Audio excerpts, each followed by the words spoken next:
3월 세 번째 주일이자 사순절 네 번째 주일 예배의 자리에 나오신 모든 분들 환영하고 또 축복합니다.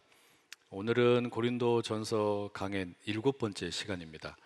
3장 1절에서 9절 말씀 본문으로 하나님의 열심, 이런 제목의 말씀 나누겠습니다. 어느 SNS에서 제가 이런 글을 읽었어요.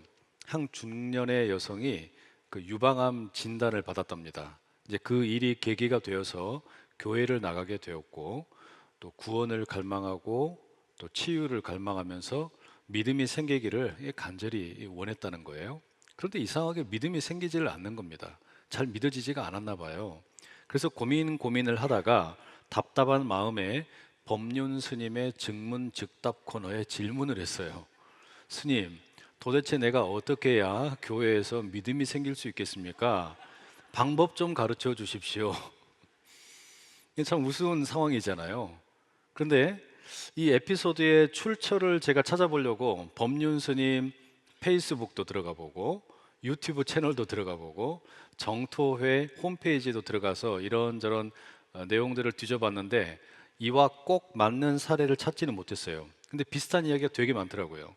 절에도 가보고 교회도 가보고 성당에도 가봤는데 도무지 믿음이 생기지 않는다. 또 뭐 내가 교회도 가고 절도 함께 가면 안 되냐, 뭐 이런 식의 믿음에 대한 이야기, 종교에 대한 질문들이 상당수가 있는 것을 보게 되었습니다.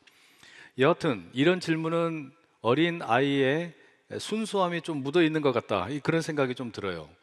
예수님께서 마가복음 10장 15절에 그런 이야기 하셨거든요. 누구든지 하나님의 나라를 어린아이와 같이 받들지 않는 자는 결단코 그곳에 들어가지 못하리라. 그러니까 어린아이와 같은 그런 순수함, 또 내가 어떻게 하면 믿음을 가질 수 있을까? 내 안에서 어떻게 진짜 믿음이 생겨날 수 있을까? 이런 어떤 열망, 순수함이 있어야 천국을 볼 수 있고 그 천국이 그의 것이 된다, 그런 말씀 아니겠어요?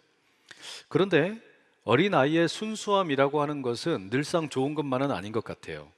그 순수함이 때로는 미숙함으로 표현될 때는 비판적인 이야기가 되겠죠. 오늘 본문의 이야기가 그렇습니다. 본문 1절에 바울이 이렇게 말합니다. 함께 읽어보실게요. 시작. 형제들아, 내가 신령한 자들을 대함과 같이 너희에게 말할 수 없어서 육신에 속한 자 곧 그리스도 안에서 어린아이들을 대함과 같이 하노라. 바울이 고린도 교회 성도들을 어린아이로 취급을 합니다. 이게 예수님께서 칭찬하신 그런 순수함의 차원이 아니라 미숙하다라는 차원에서의 비판인 거죠. 이게 여러분 고린도 교회 성도들의 주장했던 내용과 생각을 해보면 좀 많이 아이러니한 이야기예요. 고린도 성도들은 자신들이 영적으로 대단히 수준이 높다라고 생각을 했습니다. 뭐 등급을 매긴다면 우리는 1등급이다, 우리는 A등급이다, 이렇게 생각을 했단 말이에요. 그런데 바울은 이들에 대해서 아주 박하게 평가를 하는 거예요. 당신들 수준 낮다, 영적이지 않다, 아주 미숙하다, 심지어는 육신에 속한 자라고까지 이 말을 하고 있어요. 도대체 왜 바울이 이 고린도 교인들을 가리켜 미숙하다고 말합니까? 왜 이들이 어린아이와 같다고 말합니까? 왜 이들이 육체에 속한 자라고 평가를 하는 걸까요? 우선은 여러분, 바울이 말하는 이 미숙함이라는 게 뭔지, 이 육체에 속했다라는 것이 어떤 의미인지를 우리가 좀 살펴볼 필요가 있어요. 갈라디아서 5장 16절 이하의 내용에 보면 육체의 일과 성령의 열매를 이렇게 비교하는 내용이 나옵니다. 그 가운데 5장 19절에서 21절에 육체의 일이 어떤 건지 바울이 아주 여러 가지를 나열을 해줍니다. 육체의 일은 분명하니 곧 음행과 더러운 것과 호색과 우상 숭배와 주술과 원수 맺는 것과 분쟁과 시기와 분냄과 당짓는 것과 분열함과 이단과 투기와 술 취함과 방탕함과 또 그와 같은 것들이라.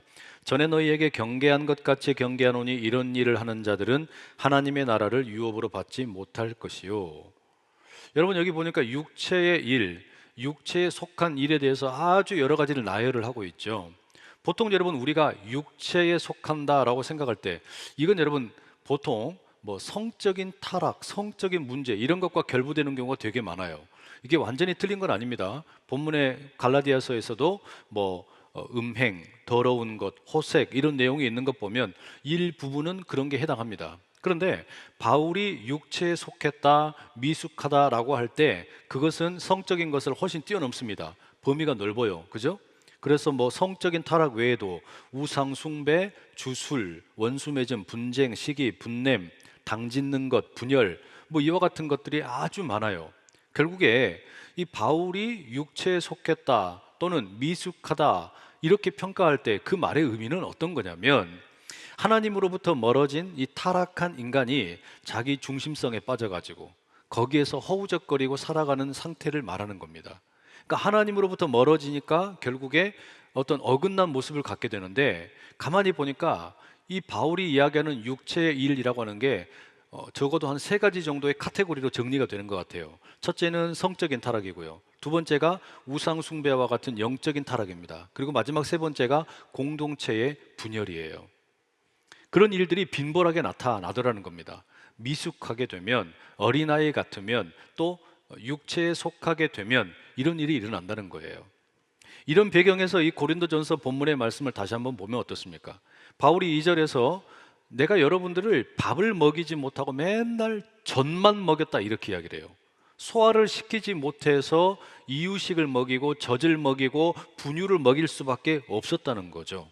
결국에 이 고린도 교회 성도들의 수준이 너무 낮다는 거예요. 아니 도대체 언제까지 이유식 먹고 젖 먹고 그런 걸로 만족하며 살래? 이제는 좀 더 딱딱한 음식도 먹고 이 몸이 좀 더 커지고 또 마음도 좀 커지고 성숙해져야 되지 않겠느냐, 이런 안타까운 마음을 지금 드러내고 있다는 말이에요.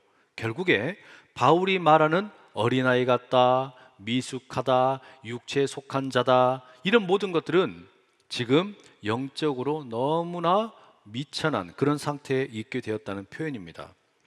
그럼 여러분, 도대체 어떤 이유로 이런 수준에 머물러 있는 걸까요?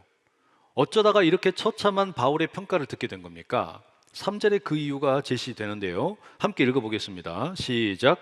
너희는 아직도 육신에 속한 자로다.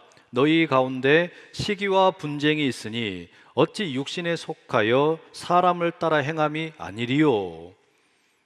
여러분, 바울이 여기에서 지금 우리가 지금 만나게 되는 중요한 단어가 있는데, 시기와 분쟁이라는 단어입니다. 너희들이 육신에 속한 자다, 너희가 아주 미숙하다, 어린아이 같다. 그 이유가 뭐냐면 시기와 분쟁이 있는 걸 보니까 그렇다는 겁니다. 갈라디아서 5장의 말씀에서도 육체의 일을 이야기할 때 시기와 분쟁이 있었어요. 그러니까 바울은 지금 육체에 속한 자가 될 때 뭐 성적인 타락도 있고 우상 숭배 같은 영적인 타락도 있고 공동체의 분열도 있는데, 그 중에서 이 고린도 교회에 특별히 문제로 삼고 있는 게 뭐냐면 분열의 문제입니다. 이 분쟁이 있는 거, 교회가 깨어지는 거, 이걸 지금 문제로 삼고 있는 겁니다. 그런데 시기와 분쟁이라고 그랬잖아요. 그러니까 왜 교회가 그럼 분쟁의 상태에 빠져 있느냐? 앞에 있는 단어가 뭐예요? 시기입니다. 이 시기라는 말을 우리가 유심히 살펴봐야 돼요. 이 시기라는 말이 헬라어로는 젤로스라는 단어를 쓰고 있는데, 이게 어떤 뜻이 있냐면 종교적인 열심이라는 뜻이 있어요. 그러니까 종교적으로 아주 열심히 하는 거, 이게 시기라는 겁니다. 우리가 보통 여러분 뭐 시기 그러면 막 그냥 눈을 찢어가지고 막 흘겨본다 막 이런 거 있잖아요. 근데 그런 차원이 아니라 열심히 하는데 그 열심이 어긋나게 되면 그게 시기가 된다는 거예요. 시기심이 된다는 겁니다. 그리고 그게 결국 뭘 가져온다는 거예요? 분쟁을 낳게 되더라, 그 이야기 하는 겁니다. 갈라디아서 1장 13절 14절에 보면 바울 자신이 이런 열심을 가지고 있다고 이야기합니다. 바울이 과거에 바로 그런 열심으로 예수 믿는 자들을 그냥 때려잡아 죽였어요. 또 뿐만 아니라 그런 열심을 가지고 유대교의 신앙에 있어서 내가 최고다라는 그런 열심을 가지고 살아왔다는 겁니다. 그런데 바로 그런 시기, 그런 열심은 잘못된 것이고 결국에 분쟁을 낳을 수밖에 없다는 거예요. 그러니 고린도 교회 성도의 수준은 어린아이 같다, 미숙하다, 육체에 속한 자다, 이렇게 평가하고 있는 겁니다. 여러분, 가만히 생각해 보면 이 말이 맞아요. 열심히 있게 되면 그게 건강한 열심일 때는 괜찮은데, 이게 방향이 어긋나거나 조금 또는 시기가 되면 어떻습니까? 꼭 분쟁이 생깁니다.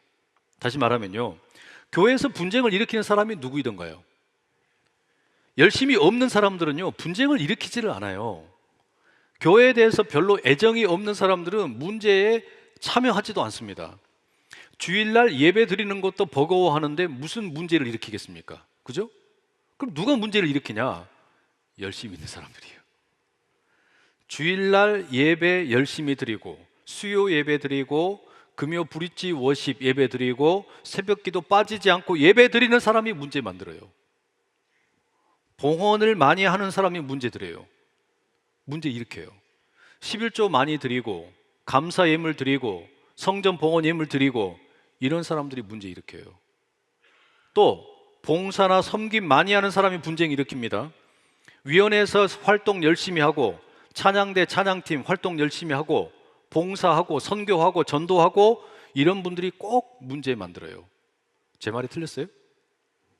바울이 말하는 이 시기와 분쟁, 달리 말하면 열심과 분쟁이라는 게 이게 늘 한 쌍입니다. 여러분, 이거 열심히 하지 말라는 뜻이 아니에요. 갑자기 분위기가 싸해졌는데 그런 이야기가 아니에요. 어떤 열심으로 살 거냐라는 이야기입니다. 4절에 이렇게 말합니다. 어떤 이는 말하되 나는 바울에게라 하고, 다른 이는 나는 아볼로에게라 하니 너희가 육의 사람이 아니리요. 이게 무슨 이야기입니까? 이들이 지금 대충 믿는 사람들이 아니에요. 너무너무 열심히 믿습니다. 그런데 그 열심히 지나치다 보니까 어떻게 돼요? 서로 시기합니다. 그래서 바울파, 아볼로파, 게바파, 그리스도파 이렇게 나누고 분쟁을 하게 되는데, 이와 같은 열심과 그로 인한 분쟁은 너무 유치하다는 겁니다. 너무 어린아이 같다는 겁니다. 그거 전혀 영적인 게 아니라는 거예요. 그거 아주 육신에 속한 거라는 겁니다. 결국에 제발 좀 그만 싸워라. 제발 그만 싸워라. 바울이 지금 권면하는 거죠. 여러분, 바울이 하는 이 이야기를 우리가 유심히 들어야 됩니다. 특별히 내가 교회에서 열심히 무언가 하고 있다라고 생각되는 분들은 더 유심히 들으세요. 내가 교회에서 열심히 봉사한다, 내가 교회에서 예배 열심히 드린다, 내가 기도도 열심히 한다, 내가 봉헌도 많이 한다, 그런 분들일수록 이 바울의 이야기를 잘 들으셔야 됩니다. 열심히 하다가 싸우면 안 하니만 못해요. 열심히 하다가 분쟁이 되면 그거 잘못된 겁니다. 여러분, 간만에 생각을 해보세요. 이게 고린도 교회만의 문제가 아니라 우리들에게도 똑같은 마음이 자리 잡고 있습니다. 그게 뭐냐? 내가 예배를 열심히 드린다, 빠지지 않고 주일 성수하고 새벽기도 드리고 수요 예배 드리고 금요 차려 드리고 봉사도 열심히 하고 찬양도 하고 섬김도 하고 국수도 삶고 전도도 하고, 이런 것들 할 때 여러분, 우리가 어떻게 생각합니까? 내 영적인 수준이 꽤 괜찮다라고 생각을 해요. 천만에요. 착각이에요. 그렇지가 않아요. 열심히 하는데 내가 분쟁을 만든다면 그거 아주 유치한 겁니다. 그 어린아이 같은 거예요. 그러니까 여러분, 그건 미숙한 거예요. 그 젖을 먹는 수준이란 이야기입니다. 영에 속한 자가 아니에요. 육에 속한 자라고 지금 바울이 단언하고 있지 않습니까?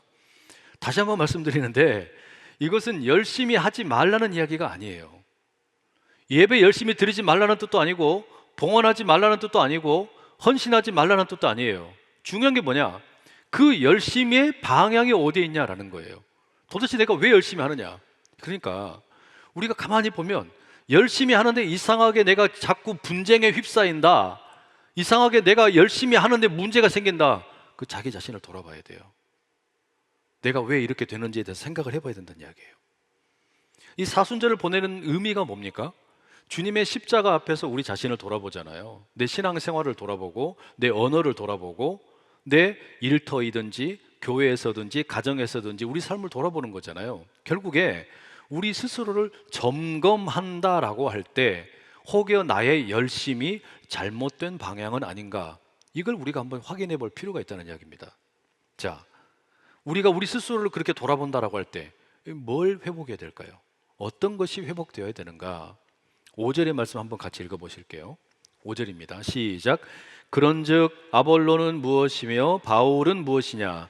그들은 주께서 각각 주신 대로 너희로 하여금 믿게 한 사역자들이니라. 바울이 이 고린도 교회 성도들에게 반문을 합니다. 근데 여러분들에게 좀 묻고 싶은 거 있어요. 여러분은 바울파, 아볼로파 그렇게 지금 파당을 짓고 있는데, 아니 도대체 당신들에게 바울이 뭡니까?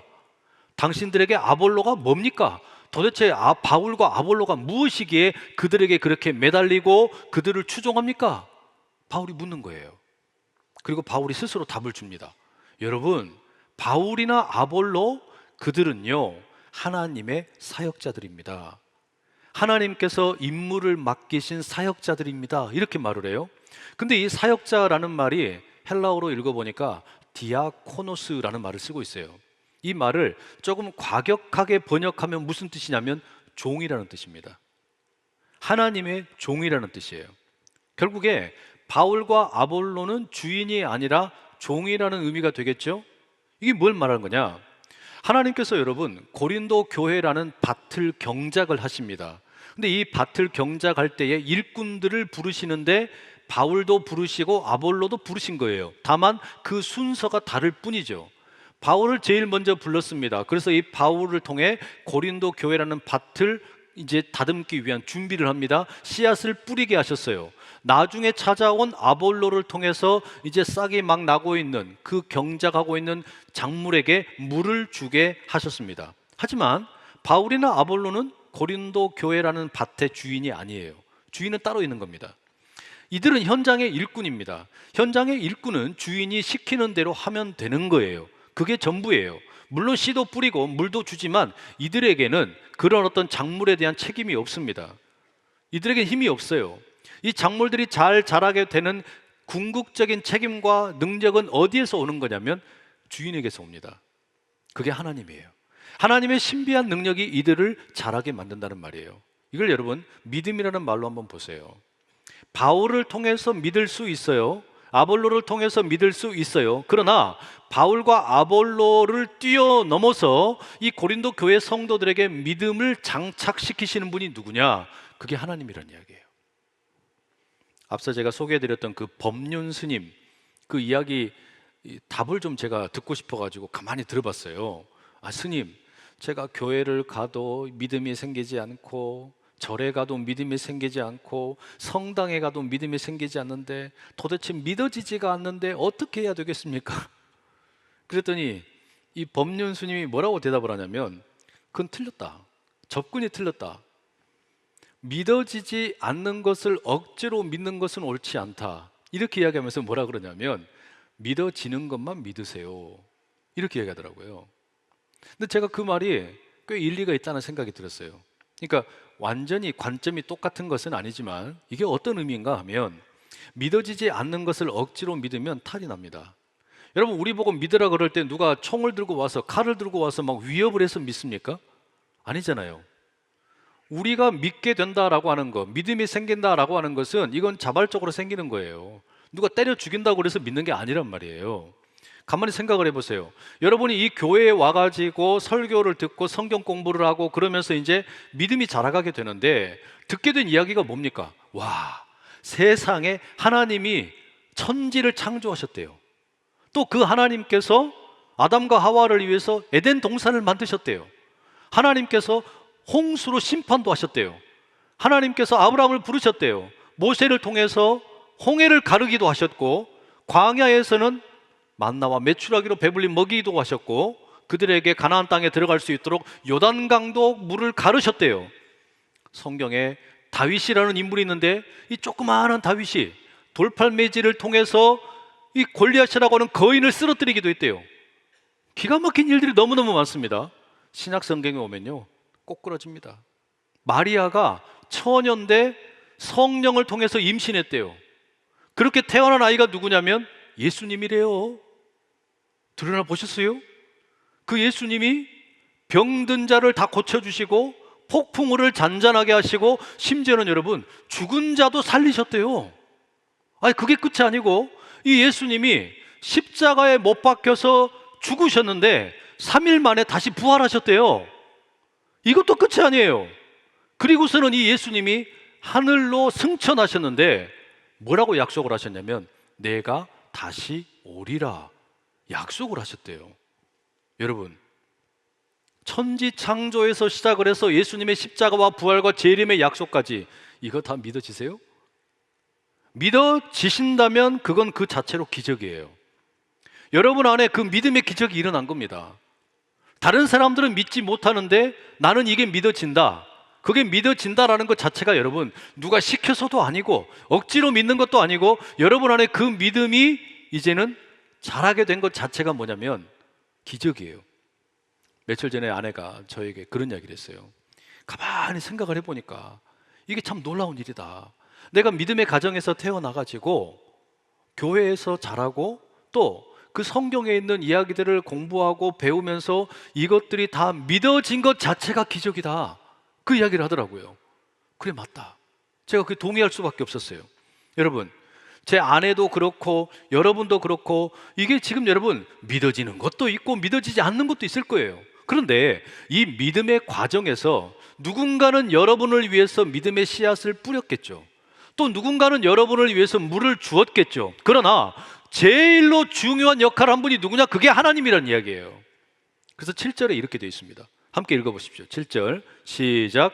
그런즉 심는 이나 물 주는 이는 아무것도 아니로되 오직 자라게 하시는 이는 하나님뿐이니라. 여러분, 물론 어떻게 심는 이나 또 물 주는 이가 아무것도 아니겠습니까? 그들 나름의 역할을 하는 거죠. 하지만 우리 안에서 믿음이 자라게 되는 거, 이 믿음의 신비, 이게 믿어진다라는 거, 이게 여러분 뭐냐면 이게 하나님의 기적이란 이야기예요. 다른 사람은 못 믿겠는데 여러분들은 믿게 되었다는 거, 그 자체가 뭐냐면 하나님이 여러분 안에서 뭔가 특별한 일을 행하신 겁니다. 심는 것도 중요해요. 물을 주는 것도 중요합니다. 그러나 제일 중요한 게 뭐냐면 하나님의 열심입니다. 무슨 열심이냐면 여러분 안에서 이 믿음이 기적이 되도록, 이 믿음이 가능하도록 하나님이 지금 일하고 계신다는 이야기입니다. 여러분 안에서 그 하나님의 그 일을 행하고 계신다는 이야기예요. 그래서 시편 127편 1절에 보면 이렇게 노래합니다. 여호와께서 집을 세우지 아니하시면 세우는 자의 수고가 헛되며 여호와께서 성을 지키지 아니하시면 파수꾼의 깨어 있음이 헛되도다. 여호와께서 아니하시면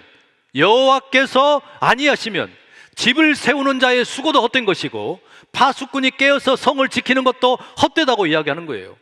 사람이 물을 줄 수도 있고 사람이 씨앗을 뿌릴 수도 있어요. 그러나 여호와께서 아니하시면 우리에게는 결단코 믿음의 역사가 일어날 수 없다는 이야기입니다. 여러분, 이걸 꼭 믿으실 수 있기를 축복합니다.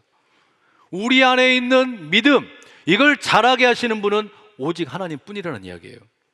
우리가 이 사순절을 돌아보면서 다시금 확인해야 될 영성이 바로 이런 겁니다. 내가 누구냐? 나는 하나님의 종이다. 나는 하나님의 디아코노스다. 그 말은 종의 역할은 제한되어 있는 거예요. 물론 종은 주인이 맡긴 역할 최선을 다해서 열심히 해야죠. 정직하게 해야죠. 바르게 해야죠. 그러나 그걸 통해서 일하시는 진짜 주인은 누구시냐면 하나님이란 말이에요.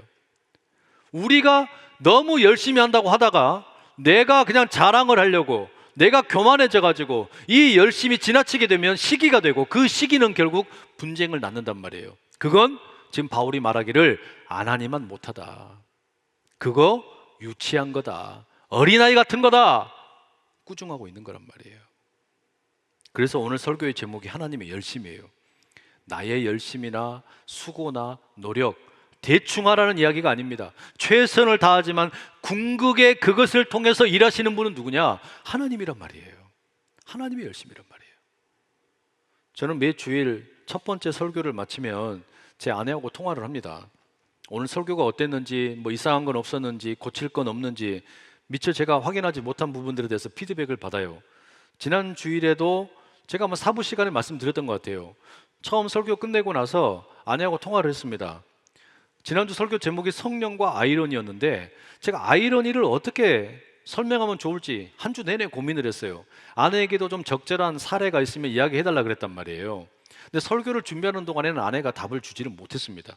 아무튼 그렇게 설교를 최선을 다해서 준비하고 첫 번째 설교를 끝냈는데 영 시원치가 않습니다. 그래서 아내하고 통화를 했어요. 푸념을 늘어놨어요. 내가 열심히 준비했는데 왠지 모르게 시원하지 않다. 부족하다고 느껴진다. 설교를 너무 못한 것 같다. 막 그렇게 넋두리를 늘어놨는데 전화를 끊고 난 다음에 3부 예배를 준비하는데 아내가 문자를 보냈어요. 매끄럽지 못하고 부족해 보이고 형편없는 설교를 통해서도 성도들이 은혜를 받는다면 그게 아이러니다. 제 아내가 그렇게 답을 줬어요. 제가 그게 되게 저에게는 위로가 됐어요. 힘이 됐어요. 자유함을 얻은 겁니다. 그게 무슨 이야기냐? 내게 맡겨진 역할, 설교자로서 내게 맡겨진 역할, 하나님의 종으로서 해야 될 일들이 있어요. 최선을 다해야죠. 성실하게 해야죠. 그런데 그렇게 했음에도 불구하고 형편없을 수도 있어요. 부족할 수도 있어요. 그러나 그럼에도 불구하고 이 설교를 통해서 일하시는 분은 하나님이시다.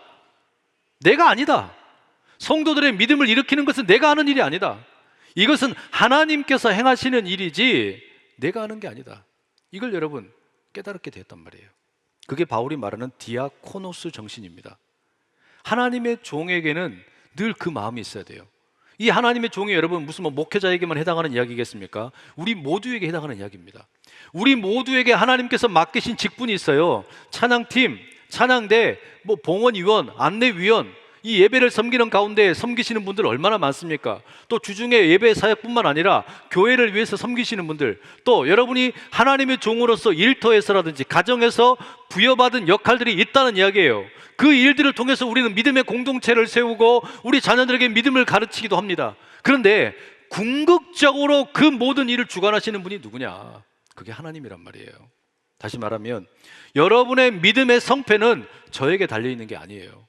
우리 자녀들의 믿음의 성패 역시 부모에게 달려있는 거 아닙니다. 다음 세대 믿음, 교사들에게 달려있는 것도 아닙니다.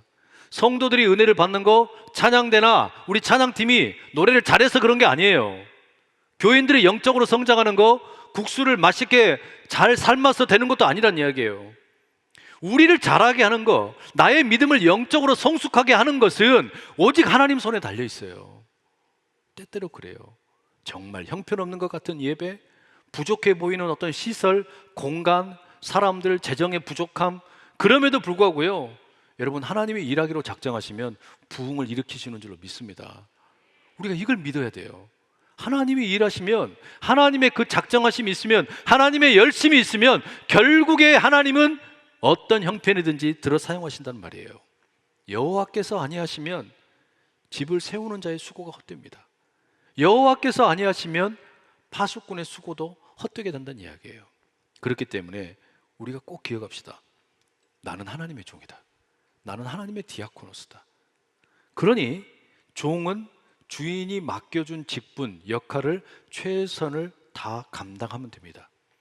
그게 지나친 열심이 되어가지고 시기심이 되거나 교만하게 되는 거 피해야 할 일입니다. 그렇게 하다가 분쟁이 일어난다면 그거 어린아이 같은 것이고 유치한 것이고 미숙한 것이고 육신에 속한 자가 되는 일이란 말이죠. 바로 그게 우리가 점검할 영적 자세입니다. 또 하나, 꼭 하나만 곁들여 드리고 싶은 게 있어요. 8절에 보면 바울이 이렇게 말합니다. 심는 이와 물 주는 이는 한 가지이나 각각 자기가 일한 대로 자기의 상을 받으리라. 심는 이도 하나님의 종이고 물을 주는 이도 하나님의 종인데, 바울이 뭐라고 말하냐면 이 둘은 각각 따로 노는 게 아니라 하나다라고 말하고 있어요. 이게 중요해요. 왜 그렇습니까? 물이 없으면 곡식이 말라 죽습니다. 또 곡식을 심지 않으면 물을 줄 곡식도 없는 거예요. 그죠? 바울과 아볼로의 관계가 그런 겁니다. 이 두 사람은 라이벌이 될 수가 없어요.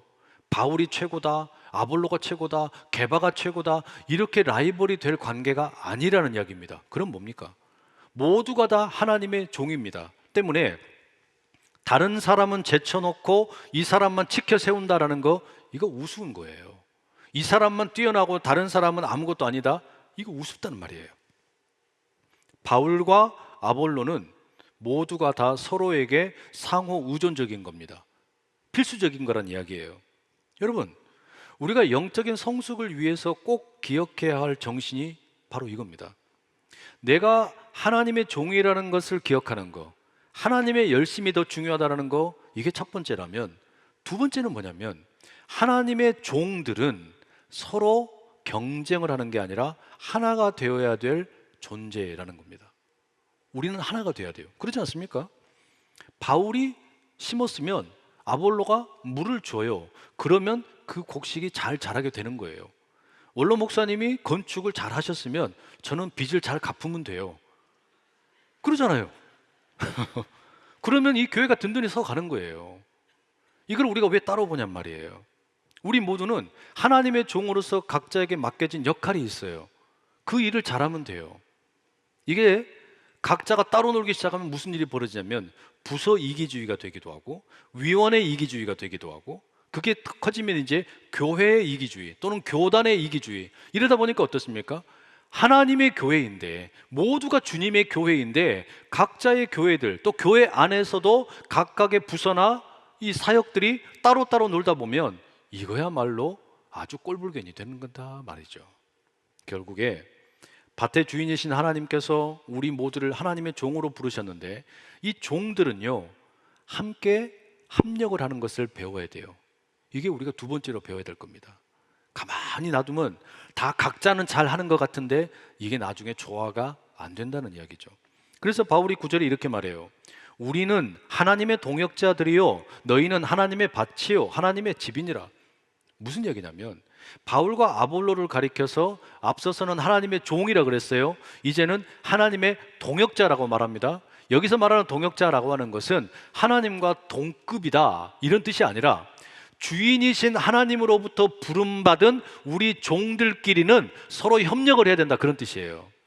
주인의 권위 아래에서 일을 부여받은 이 종들끼리는 협력을 하고 하나가 되어야 할 동역자라는 이야기예요. 그렇죠? 당연한 겁니다. 우리가 교회를 섬길 때도 마찬가지예요. 이 교회에서 우리 모두는 나만 잘하면 된다라고 생각하면 안 돼요. 각자의 자기 역할만 잘한다고 생각을 하면 안 됩니다. 나는 잘했다고 생각했는데 그게 전체를 놓고 봤을 때 만약에 문제가 된다면 어떻게 합니까? 양보해야죠. 서로 양보해야 되는 거예요.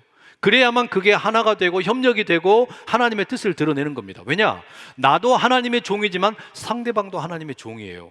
종들끼리는 동역자가 되어야 돼요. 우리는 싸우고 경쟁하는 존재가 아니라, 위원회들끼리 서로 옥신각신하는 게 아니라 모두가 연합을 해서 하나가 될 필요가 있다는 이야기입니다. 제가 우리 교회 한 이제 8년째 사역을 하다 보니까 그런 느낌 참 많이 받아요. 우리 교회 각각의 부서들 열심히 얼마나 특심인지 몰라요. 다 잘해요. 그런데 각자가 다 잘하는데 이거를 담임 목사인 제가 컨트롤을 안 하면, 조율을 안 하면 이게 난장판이 될 수 있겠다라는 생각이 들어요. 로비를 보니까 그래요. 위원회들마다 모집을 하고 광고하고 이러다 보니까 어떨 때 보면 꼭 시장통 같아요. 정신이 없어요. 그러다 보니까 여기가 성도들이 차를 마시고 교제하는 공간인지 아니면 뭘 어떻게 홍보하는 공간이 되어버렸는지 때때로 주객이 전도된 것 같단 말이에요. 여러분, 우리는 꼭 기억을 해야 됩니다. 우리 모두는 하나님으로부터 종으로 부름받았습니다. 주인이 우리 각자에게 맡기신 역할이 있어요. 그거 최선을 다해야 됩니다. 그러나 그 열심이 삐뚤어져서 시기가 되고 분쟁이 된다면 이건 어린아이의 일이다. 이것은 미숙한 거다. 이건 육신에 속한 것이다. 결국에는 나의 열심이 아니라 하나님의 열심이 중요하다. 나아가 나도 하나님의 종이고 상대방도 하나님의 종이다. 우리 종들끼리는 함께 연합하여 동역하는 게 필요하다. 우리가 이 마음을 가지고 주님이 허락하신 안산제일교회라는 이 밭을 잘 가꿀 수 있기를 간절히 축복합니다. 기도하겠습니다. 사랑하는 하나님 아버지, 하나님의 일을 위하여 우리를 종으로 불러주심에 감사합니다. 맡겨주신 일 최선을 다해 수고를 하되 결국에는 하나님의 열심이 이 교회를 세워가고 하나님의 열심이 우리의 믿음을 든든히 세워가는 줄 믿습니다. 하오니 우리가 시기하다가 분열하지 않게 하시고 그저 종들끼리 함께 동역하여 하나가 되어 주님의 기쁨 되게 하옵소서. 예수님의 이름으로 기도드립니다. 아멘.